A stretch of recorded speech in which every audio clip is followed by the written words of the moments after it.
ശ്രീനാരായണ ഗുരുവും ചട്ടമ്പി സ്വാമികളും രമണ മഹർഷിയുമൊക്കെ നമുക്ക് തെളിയിച്ചു തന്ന തത്വമാണിത്.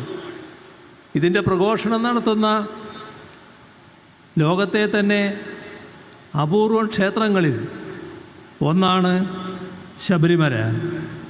അവിടെ അയ്യപ്പന് നിത്യവും ഉറക്കുപാട്ടാകുന്നത് ഹരിവരാസനമാണെന്ന് എല്ലാവർക്കും അറിയാം.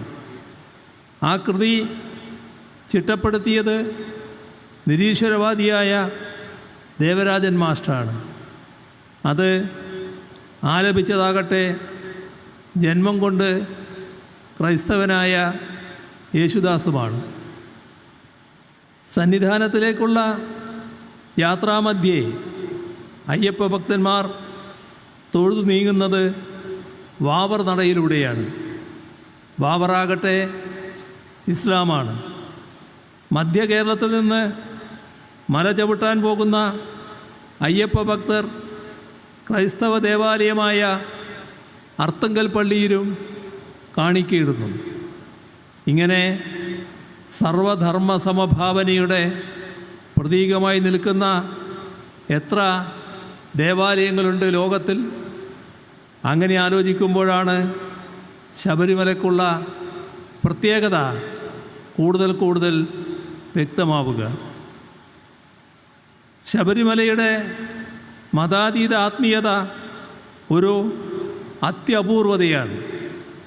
ഇത് ലോകത്തിനു മുന്നിൽ കൊണ്ടുവരിക എന്നത് പ്രധാനമാണ്. അങ്ങനെ രാജ്യാന്തരങ്ങളിൽ നിന്നുള്ള അയ്യപ്പ ഭക്തരെ ഇങ്ങോട്ട് ആകർഷിക്കാൻ കഴിയണം.